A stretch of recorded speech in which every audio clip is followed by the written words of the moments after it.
Man, all right, so we're here in another very busy kitchen here, and special treat today is we actually have our technician in training. So he's here with our senior tech, Gil, and yeah, we're training the next generation here.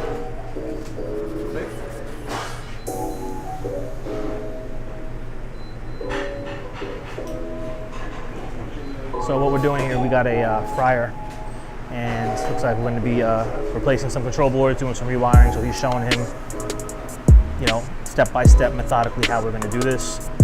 So when he gets out in the field, he knows how to do it for you.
What's up, Facebook Live? Listen, so just bringing you into a kitchen here. We are training the youth. So we have a new technician, Connor, who you're going to be able to go check out on YouTube. We're going to interview him, a little pre-interview action, and see how his journey goes as we go through. We got our senior tech, Gil, here, showing him some things here on this Pitco fryer. So let's get back around and check it. So as we look to go into the future, we are looking for people that want to hustle, that want to learn, that want to work. Commercial kitchen, food equipment, service, repair, maintenance. It's a booming industry, guys. So if you come across this video, look into us, check it out. You can always reach out. We are happy to talk with you guys. But this is the on-hands training that comes when you join with a company like ours. On top of that, there's manufacturer training throughout the year that we'll be sending you off to at different places across the country. So really an awesome industry. These guys have to train on all kinds of equipment. It's not just one piece, it's a lot of equipment. That's why these guys are so important and so crucial to everything that a commercial kitchen needs. And maintenance, guys, maintenance. You gotta maintain your stuff.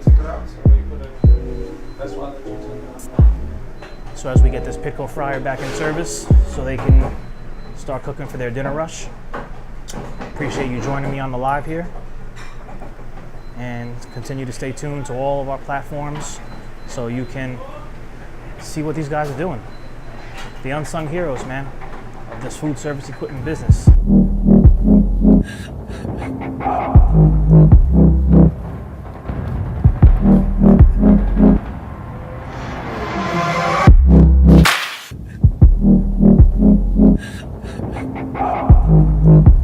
Okay, so I have a couple of questions for Connor. So the first question I would like to know is, how do you feel about going from high school right into the trades, right into the job force? I mean, initially, you know, as a high school kid, you think you have to go to college, but you can go to college at any age you want to, so I figured I'd go make my money in the trades so then I can pay for myself to go to college instead of taking a loan and having to pay it off throughout the rest of my life.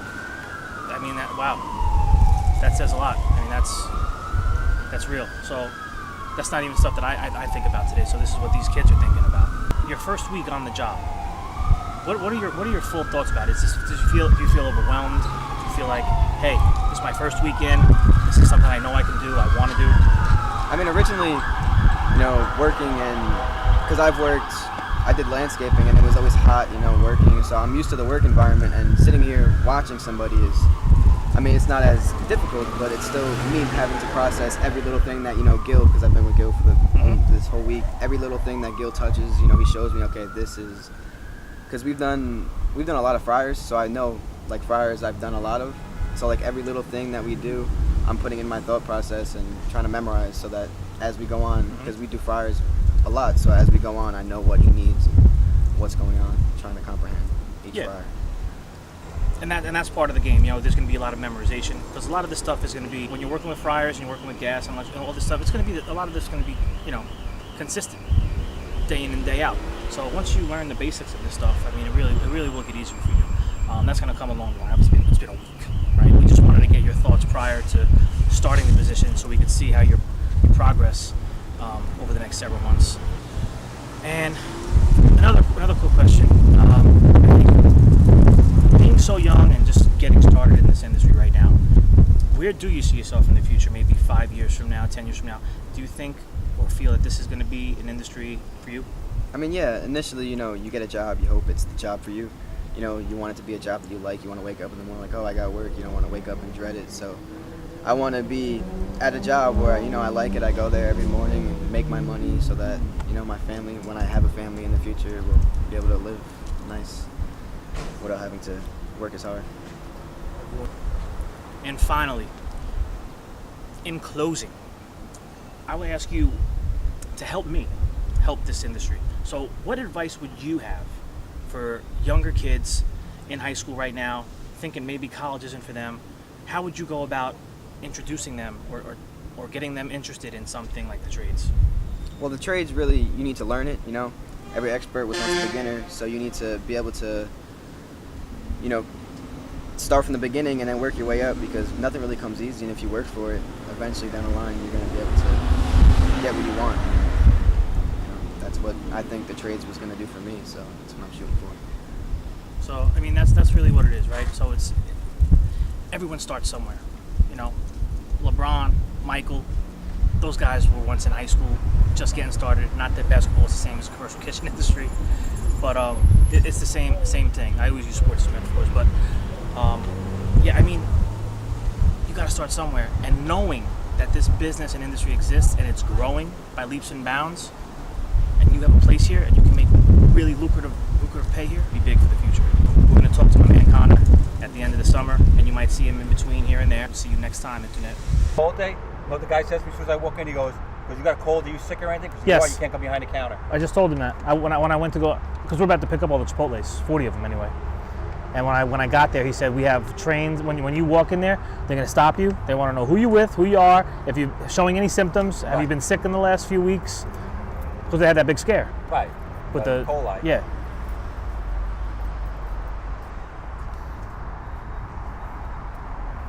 All right, so right now we're rolling up on a warranty call.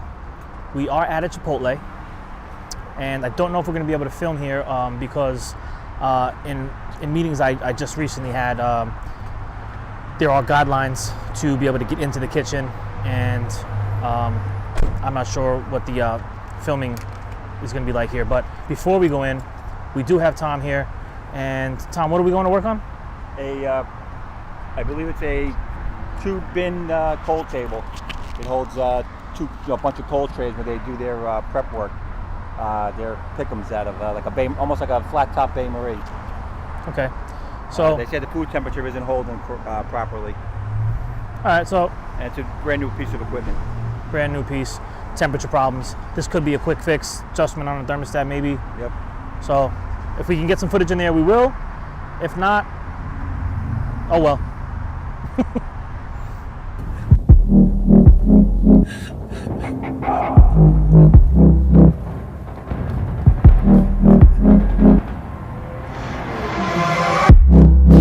He traded his guns for love, but he's caught in the crossfire, and he keeps waking up. This is going to be a quick fix here. I think that it might be an adjustment on the thermostat, and yeah, we can't really get too much footage here. So this is DL stuff right here. This is the stuff also that's tricky out here in the field. But Why don't people want to see it? I mean, there's various reasons why, you know, we might not be welcome into a kitchen. Sometimes things are dictated by corporate, and they just want to sign off on stuff before we get there to make sure that they understand what we're filming and why we're filming it. I mean, we're not really here to showcase any restaurant or anybody else other than our guys and the work that we're doing. So it's really, legitimate of what we're doing here to be able to promote our business, our company, our industry. Sometimes there's things that are going on behind the scenes in the kitchen that that might not be so welcoming to the camera, and they don't want to get caught in a scandal of someone dropping something on the floor and putting it back, like, to be served to somebody. Who knows, like, what it might be, what we might get on footage that we don't even realize we've got. So there's different reasons, but we're paying attention. We're cutting and editing and making sure that we're putting the proper footage in that needs to be there, so our audience that we are looking to gain sees the actual equipment and the service and the repair and the expertise that we're striving for here. All right, vlog. So listen, we're gonna wrap this thing up today. It's a Monday. It's hot as hell out here. We've been rocking all day, bringing you into different commercial kitchens and the ins and outs of the inner workings of what we got going on here. We met up with my boy Connor, who just started a week ago, and we're gonna follow his journey over the next couple of months. So we appreciate you staying with us, following on all platforms, and hitting that subscribe button here on YouTube. This is it. It's the summer, baby. It's prime time. We're gonna be seeing more and more and more of what we got going on here. Stay with us. Until next time, stay blessed. Peace. He traded his guns for love, but he's caught in the crossfire. And he keeps waking up, but it's not to the sound of birds.